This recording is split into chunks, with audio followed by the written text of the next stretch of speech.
Cek. Halo sobat Mime, kita gas lagi dah, Shelang. Dan gue mau ingatkan di part kali ini full dengan politik. Jadi jika kalian bingung dengan alur ceritanya, ada di akhir video sekitar 2 atau 3 menit terakhir lah gue jelaskan maksud dari part ini apa. Tapi nanti aja, dengarkan dulu jalan ceritanya. Nanti kalau nggak paham, di akhir video gue jelaskan maksud dari part kali ini. Itu aja untuk part kali ini, sampai jumpa di part lanjutan. Yuk langsung aja kita gas kan. Mereview sedikit dari part sebelumnya. Saat ini Shelang dan juga Kaisar pada akhirnya mereka pun setuju untuk dapat mengadakan acara perjamuan ataupun perburuan di area perbatasan untuk dapat menyelesaikan konflik dengan kerajaan Chu. Dan setelahnya Shelang dia pun kembali pulang. Dan setelah dia kembali pulang, dia pun bertemu dengan rekan lamanya yaitu Yumenze yang datang dan juga melaporkan kepada Shelang kalau dia mendapatkan sebuah kabar yang luar biasa untuk Shelang, yaitu kabar tentang Qiu Yao, yang tentunya hal itu juga menarik perhatian bagi Shelang. Di sini Yumenze dia pun mengatakan kepada Shelang kalau reputasi yang dimiliki oleh Qiu Yao sungguh luar biasa gila. Dia berlayar menuju wilayah timur dan di sana dia membangun kekuatannya. Bahkan dia juga telah membangun kerajaannya sendiri. Dan dia adalah wanita yang sangat-sangat gila. Bahkan ketika dia sedang bunting aja, dia berhasil menaklukkan banyak sekali kekuatan yang ada di sekitaran wilayah timur. Walaupun memang dia tidak memprovokasi siapapun, tapi banyak pihak yang terprovokasi oleh dirinya. Karena memang dikala itu armadanya kecil, jadi banyak sekali orang-orang yang mencoba untuk dapat menyerangnya. Tapi nyatanya mereka semua ditaklukkan oleh Qiu Yao. Walaupun memang dia sempat menghilang selama 2 bulan, tapi ketika dia muncul semakin edan. Ucap dari Yumenze yang melaporkan kepada Shelang, yang membuat Shelang dia pun menyadari kalau sepertinya Qiu Yao dia melahirkan gak sih, pikir dari Shelang. Mengingat bayi yang ada di dalam perut dari Qiu Yao adalah putra ataupun anak dari Shelang. Dan di sini Shelang dia pun bertanya apakah ada sebuah kabar tentang Qiu Yao yang memiliki seorang bayi. Tapi sayangnya di sini Yumenze dia tidak tahu, yang membuat Shelang dia nggak menyangka kalau ternyata sepertinya Qiu Yao dia ngidam menghancurkan banyak orang. Waduh, gila nih, pikir dari Shelang. Namun di sini untuk Yumenze dia juga mengatakan kepada Shelang kalau awalnya dia berpikir kalau Putri Ninghan dan juga Qiu Yao mereka berada di level yang sama, tapi nyatanya menurutnya tidak. Pada akhirnya dia pun yakin kalau sepertinya Qiu Yao dia lebih edan dibandingkan dengan Putri Ninghan. Ucap dari Yumenze. Di sini Yumenze dia juga mengatakan kalau Putri Ninghan dia mendapatkan dukungan dari Akademi Tianhe, sedangkan Qiu Yao dia tidak mendapatkan dukungan apapun. Yang membuat di sini Shelang dia pun mengatakan kalau Putri Ninghan adalah wanita yang sangat menyebalkan, yang tentunya hal itu juga menarik perhatian bagi Yumenze. Dia nggak menyangka kalau ternyata Shelang, apakah kau telah menyinggung Putri Ninghan? Tidak sambut dari Shelang. Tapi mendengar sepertinya Shelang memiliki sedikit masalah dengan Putri Ninghan, membuat Yumenze dia pun mengatakan kepada Shelang untuk dapat berhati-hati. Walaupun memang Akademi Tianhe tidak menyerang Shelang, tapi banyak sekali orang-orang yang ingin bergabung dengan Akademi Tianhe yang ingin menarik perhatian mereka, hingga membuat orang-orang itu mungkin aja akan menarik ataupun mulai mengarahkan pandangan kepada Shelang untuk dapat menarik perhatian dari Akademi Tianhe, yang membuat Yumenze dia pun mengatakan kepada Shelang untuk berhati-hati. Ucap dari Yumenze. Dan setelahnya Yumenze dia pun kembali pulang setelah dia menyapa Shelang. Namun untuk Shelang dia pun kini langsung melanjutkan dengan aktivitasnya bersama dengan Mulan, karena Mulan ternyata keesokan harinya dia akan kembali pulang. Tapi sebelum dia pulang, di sini dia juga meminta kepada Shelang untuk tidak bermain-main dengan para wanita-wanita yang tidak jelas. Dan tidak mau Shelang sampai tertular penyakit yang enggak. Ucap dari Mulan. Karena Mulan saat ini dia harus segera kembali pulang, karena dia saat ini adalah tuan kota dari wilayah Xuanlu. Jadi dia nggak bisa lama-lama bersama dengan Shelang di tempat ini. Dia harus kembali ke kotanya. Sedangkan di sudut lainnya, setelah beberapa hari Kaisar yang tidak muncul, membuat warga kota ataupun ibu kota mulai berspekulasi yang tidak-tidak tentang Kaisar. Mereka pun berpikir kalau sepertinya Kaisar sedang sakit parah. Jadi itu membuat mereka pun penasaran tentang apa yang sebenarnya terjadi kepada Kaisar. Bahkan ada juga sebuah rumor yang mengatakan kalau sepertinya Kaisar dia mendapatkan perawatan dari Shelang, hingga membuat orang-orang pun mulai datang untuk dapat pergi menemui Shelang bertanya tentang apa yang telah terjadi kepada Kaisar. Tapi sayangnya mereka juga tidak mendapat informasi apapun dari orang-orang yang ada bersama dengan Shelang, karena itu adalah sebuah rahasia yang sangat-sangat ketat. Tapi yang memang namanya sebuah rahasia ada aja yang membocorkan. Hingga tersebar juga sebuah kabar kalau Kaisar dia mendapatkan sebuah karma karena dia suka sekali bermain dengan para wanita-wanita lainnya. Bahkan dia juga bersama kembali dengan selir Zhong yang membuat orang-orang pun berpikir kalau sepertinya Kaisar dia kena stroke akibat dia bermain-main dengan selir Zhong. Dan itu adalah sebuah karma, ucap dari mereka semua. Rumor yang ada di ibu kota dan apa yang telah terjadi kepada Kaisar yang tidak muncul itu juga telah menimbulkan gejolak politik. Yang pertama adalah gagalnya kencan buta dari Putri Zhong ataupun wanita ini. Dan juga reaksi politik yang kedua yaitu penarikan pasukan yang ada di area perbatasan yang dipimpin oleh keluarga Zhong dan juga keluarga Azu yang ada di area perbatasan pula. Dan yang menjadi masalahnya adalah kini utusan dari kerajaan Chu juga semakin menjadi-jadi. Mereka datang menuntut hal-hal yang tidak.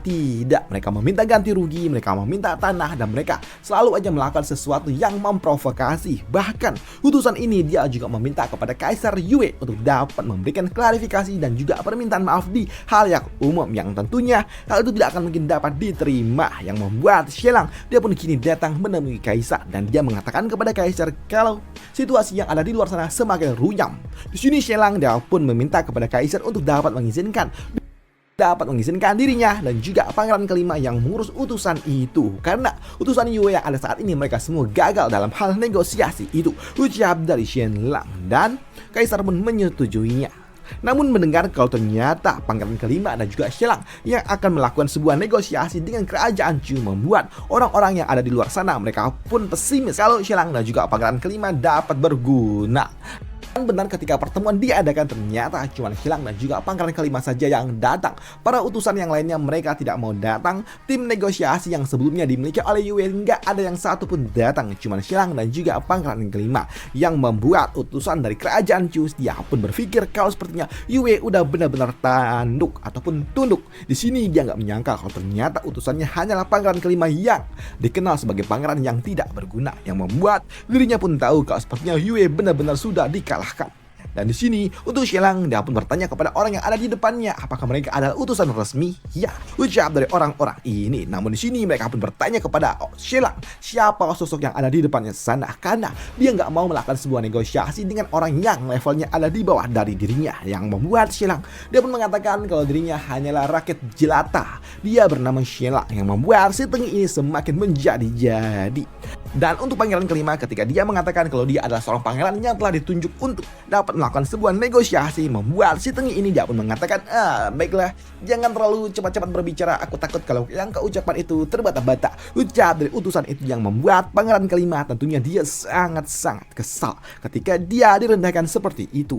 Tapi di sini untuk utusan Chu dia pun mengatakan kalau mereka tegas, mereka akan tetap memberikan ultimatum kepada kerajaan Yue untuk dapat melakukan sesuatu, dapat melakukan semua tuntutan yang telah mereka berikan, menyerahkan wilayah, membayar ganti rugi, dan juga meminta Kaisar Yue untuk dapat memberikan klarifikasi dan juga permintaan maaf secara terbuka. Ucap dari utusan ini yang membuat Xielang dia pun tahu kalau sepertinya orang ini benar-benar mencari masalah. Ucap dari Xielang. Tapi di sini Xielang dia pun tahu kalau sepertinya orang-orang dari kerajaan Chu memang sangat amat menyebalkan. Dan ketika utusan Chu dia terus mengatakan sesuatu yang tidak berguna, membuat Xielang dia pun hanya dapat terdiam saja dan melihat semua apa yang diucapkan oleh orang ini. Dia terus membla hal-hal yang tidak penting hingga membuat Xielang dia pun tertawa ketika tuntutannya itu diucapkan oleh kerajaan Chu yang meminta sesuatu yang enggak masuk akal. Namun melihat Xielang yang tertawa membuat utusan ini dia pun sangat-sangat marah, yang membuat mereka benar-benar tidak terima dengan apa yang telah dilakukan oleh Xielang yang justru malah menertawai mereka. Tapi di sini mereka juga cukup terkejut ketika muncul beberapa orang pengemis datang ke dalam acara pertemuan, yang membuat para utusan mereka pun bertanya apa maksud dari ini semua. Namun di sini para utusan kembali tambah terkejut ketika tiba-tiba aja mereka dihajar oleh para pengemis yang tiba-tiba saja datang, entah datang dari mana, yang membuat mereka pun marah. Bagaimana mungkin mereka seorang utusan resmi dihajar seperti ini, yang membuat Xielang pun dia pun mengatakan ada apa ini, kenapa mereka semua datang, ada apa ini, ucap dari Xielang yang berpura-pura ketika para pengemis pun datang datang menghajar para utusan-utusan yang ada di bawah sana. Xiang pun mengatakan, kalian para pengemis, berani-beraninya kalian membuat kerusuhan di tempat ini. Ini adalah acara resmi, ucap dari Shenlang yang berpura-pura kalau dia ingin menyelamatkan para utusan, tapi nyatanya dia pun menambahnya menghajar para utusan-utusan itu. Di sini Shenlang dia pun berpura-pura kalau dia mencoba untuk dapat menyelamatkan, tapi nyatanya dia menghajar orang-orang ini untuk dapat melampiaskan amarahnya, yang membuat Shenlang setelah dia puas untuk dapat menghajar mereka, dia pun mengatakan, penjaga, tolong penjaga datang, ucap dari Shenlang. Dan benar, 5 menit kemudian mereka semua udah tumbang, bonyok dihajar oleh para pengemis-pengemis itu. Di sini para pengemis mereka pun mengatakan kalau para utusan ini sebelumnya mereka datang ke tempat mereka, ke tempat rumah nakal, dan mereka tidak membayar, jadi mereka harus dihukum, ucap dari para pengemis itu. Dan setelahnya para pengemis mereka pun pergi, yang membuat Shenlang dia pun mengatakan, Tuan, apakah kau baik-baik saja, Tuan? Apakah semuanya baik-baik saja? Tuan, tenang saja, aku akan melakukan sebuah penyelidikan untuk menyelesaikan masalah ini, ucap dari Shenlang yang berpura-pura. Dan di sini Shenlang dia pun tersenyum dan mengatakan, Tuan, sepertinya Anda ataupun anggota Anda ada yang nggak membayar ya. Aduh, itu sungguh sangat menyedihkan, Tuan. Yang membuat para utusan ini mereka pun tahu kalau ini semua adalah rencana dari Shenlang yang memberikan pelajaran kepada mereka. Tapi di sini mereka juga nggak bisa melakukan apapun selain kembali melanjutkan diskusinya. Namun di dalam diskusi yang kedua, di sini Shenlang dia pun dapat melakukan sesuatu apapun yang ingin dia lakukan. Di sini dia lebih rileks dan dia pun mengatakan, Tuan, saya adalah Shenlang, dan apakah kalian mulai bisa berdiskusi kembali, ucap dari Shenlang. Namun di sini untuk orang tua ini dia pun tahu kalau para pengemis-pengemis yang ada di luar sana itu ada orang-orang yang telah diberikan ataupun disuruh oleh Shenlang untuk dapat memberikan pelajaran kepada mereka. Jadi mereka pun bersumpah untuk dapat membalaskan ini di masa depan, ucap dari putusan itu. Dan karena memang situasi juga sudah mulai kondusif dan orang-orang ini tidak lagi sombong dan juga tengil, membuat Shenlang dia pun mengatakan kalau dia ingin mengadakan acara mengakhiri pertempuran yang ada di kerajaan Chu dan juga Yue, di mana 4 bulan dari sekarang negara Chu dan juga Yue akan mengadakan acara perburuan di perbatasan. Kami Yue akan mengirimkan 2.000 pasukan, sedangkan kalian dapat mengirimkan hingga 5.000 pasukan dan mengadakan pertempuran terbuka. Dan pemenang di dalam pertempuran itu adalah pemenang dari perang, yang membuat mereka yang kalah harus membayar sebanyak 800.000 biaya kompensasi, menyerahkan wilayah, dan juga melakukan klarifikasi permintaan maaf secara terbuka, ucap dari Shenlang. Dan sekarang apakah kalian setuju? Ucap dari dirinya yang tentunya mengejutkan bagi utusan ini. Bagaimana mungkin 2.000 melawan 5.000? Dan ini adalah hal yang tidak masuk akal, ucap dari utusan ini, yang gak menyangka kalau ternyata ada sebuah penawaran gila seperti ini. Dan itu membuat utusan ini dia pun bertanya kepada pangeran kelima, apakah utusan ini resmi? Apakah ini resmi? Ya, sambut dari pangeran kelima. Di sini pangeran kelima dia pun mengatakan apa yang diucapkan oleh Shenlang adalah hal yang benar, dan membuat mereka pun berpikir apa yang sebenarnya terjadi. Masa iya Yue mau mengalahkan 5.000 pasukan milik Chu? Apalagi pasukan elit, ini nggak masuk akal, pikir dari mereka. Dan di sini mereka juga berpikir kalau sepertinya ada sebuah konspirasi yang nggak masuk akal. Bagaimana mungkin 2.000 mau melawan 5.000? Ini nggak masuk akal. Dan jika memang proposal ini resmi, maka mereka meminta tanda buktinya, ucap dari orang itu. Dan itu membuat anggotanya untuk segera menulis sebuah surat pernyataan. Dan setelah surat itu ditulis, di sini mereka pun masing-masing melakukan cap tanda kalau proposal ini resmi. Dan setelahnya mereka pun ingin kembali pulang. Nah, utusan Chu dia ingin segera melaporkan ini kepada kaisarnya, yang membuat Shenlang dia pun mencoba untuk dapat menahan mereka dan mengatakan kalau apa yang telah terjadi sebelumnya para pengemis itu kita bisa melakukan sebuah penyelidikan. Tapi di sini untuk utusan Chu dia enggak mau. Sudah, biarkan saja. Mungkin saja memang ada anggotaku yang udah bermain dan tidak bayar. Jadi ini adalah hal yang memang harus kami bayar, ucap dari orang-orang tua itu. Dan setelahnya mereka pun pergi. Dan setelahnya mereka pun langsung bergegas kembali ke kerajaan Chu dan langsung melaporkan detailnya kepada Kaisar Chu, yang membuat Kaisar Chu yang melihat proposal ini dia pun tertawa. Bagaimana mungkin 2.000 akan melawan 5.000 pasukan elit yang dia miliki, yang membuatnya pun berpikir kalau sepertinya Yue sudah benar-benar tidak lagi dapat diselamatkan, ucap dari Kaisar Chu. Dan dia pun berpikir kalau sepertinya Kaisar Yue dia juga sudah sakit parah. Jadi dengan begini maka dia bisa memenangkan ini semua, ucap dari Kekaisaran Chu. Dan itu membuat Kaisar Chu dia langsung menulis sebuah surat pernyataan yang memberikan sebuah persetujuan secara resmi dari Kaisar kalau pertempuran di acara perburuan di perbatasan akan segera diadakan. Dan setelah Kaisar Chu dia pun setuju untuk dapat mengadakan acara perburuan, proposal itu pun kembali ke kerajaan Yue yang membuat gini rakyat Yue mereka pun benar-benar marah dengan ini semua karena ini adalah sesuatu yang tidak masuk akal. 2000 melawan 5000, mereka semua meminta kepada Kaisar untuk dapat membatalkan ini semua dan menghukum Pangeran kelima dan juga Xilang yang telah melakukan sebuah diskusi yang tidak masuk akal ini. Ujar dari para utusan ini ataupun para penasehat itu yang membuat Kaisar yang mendapatkan kabar ini juga dia sangat-sangat marah. Bagaimana mungkin Xilang dan juga Pangeran kelima yang telah diutus menjadi seorang diplomatik tapi gagal malah mengadakan acara perburuan 2000 lawan 5000 itu adalah sesuatu yang tidak masuk akal. Kaisar Yue dia sangat-sangat marah dan di sini Kaisar Yue dia pun membatalkan acara perburuan itu.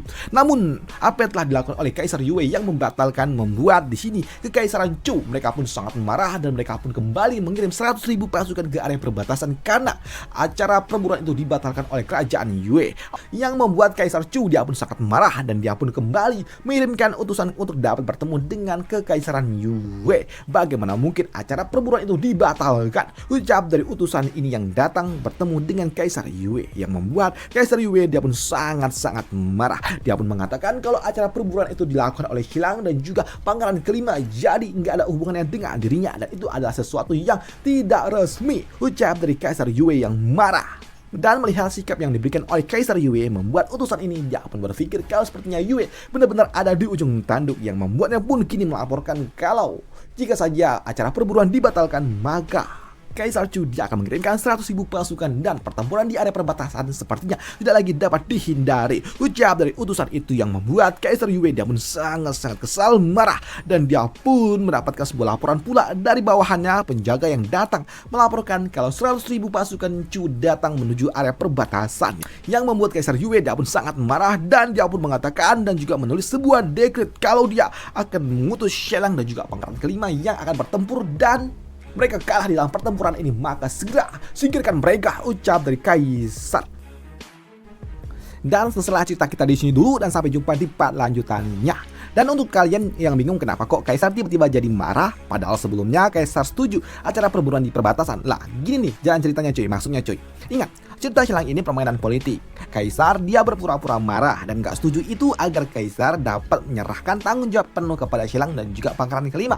Karena syarat acara perburuan itu gak masuk akal. Masa iya 2000 lawan 5000? Jelas itu akan mendapatkan kritik besar dari rakyat dan juga penasihat-penasihat Kaisar kan. Jika saja Kaisar dari awal langsung setuju dengan apa yang telah diberikan oleh Xilang, jelas Kaisar dia akan semakin mendapatkan tekanan dari rakyat dan juga reputasi Kaisar tentunya akan menjadi semakin hancur. Jadi di sini Kaisar dia pun berpura-pura dia tidak setuju dengan acara perburuan yang diberikan oleh Xilang. Namun untuk Kaisar Chu tentunya dia marah dong ketika acara perburuan yang awalnya diberikan oleh Xilang dan juga Pangeran kelima yang diberikan stempel kerajaan yang artinya resmi kok tiba-tiba dibatalkan oleh Kaisar Yue. Itu artinya Kaisar Yue tidak bertanggung jawab atas pernyataan dari utusan yang telah dia berikan. Jadi Kaisar Chu dia marah dan dia mengirimkan 100.000 pasukannya ke area perbatasan dengan ancaman kalau acara perburuan ini tidak dilanjutkan maka perang besar 100.000 pasukan Chu akan menyerang kerajaan Yue. Dan itu membuat Kaisar Yue jadi dia nggak punya pilihan lain selain melanjutkan acara perburuan karena dia tidak mau perang. Makanya di sini Kaisar Yue dia seolah-olah mau nggak mau harus melanjutkan acara perburuan dan menunjuk Xilang dan juga Pangeran kelima yang memimpin acara perburuan itu sebagai bentuk tanggung jawab atas apa yang telah mereka lakukan di acara pertemuan sebelumnya. Dengan ancaman jika saja di dalam acara perburuan ini mereka kalah, maka Pangeran kelima dan juga Xilang mereka akan dihukum berat. Dan ini dilakukan oleh Kaisar Yue untuk membuat publik ataupun masyarakat tetap tenang dan citra Kaisar di masyarakat juga tidak jelek. Gitu cuy. Ini pertempuran politik coy. Jadi semua yang terlihat itu belum tentu yang sebenarnya. Oke? Paham gak maksudnya nih? Inilah sebenarnya yang serunya dari Xilang karena dia bermain politik. Dia nggak langsung serta-merta bertempur dadar hancur gebuk-gebukan, enggak. Tapi dia bermain politik. Kaisar dia berpura-pura kalau dia marah, nggak suka dengan apa yang dilakukan oleh Xilang, tapi mendapatkan tekanan, jadi mau nggak mau tetap harus melanjutkannya. Ya itulah pertempuran politik. Harusnya kalian paham lah. Intinya sebenarnya ini, cuma ini intinya. Di dalam part kali ini intinya ini, cuman ya nggak mungkin kan langsung intinya gitu doang. Jadi ada alurnya. Kenapa Kaisar tiba-tiba pura-pura marah? Kenapa tiba-tiba dia ngutus Xilang? Nah inilah intinya sebenarnya dari acara dari part kali ini. Seru sebenarnya Xilang. Ya inilah serunya. Jika kalian paham alurnya. Itu aja untuk part kali ini dan sampai jumpa di part lanjutannya. Bye, thank you.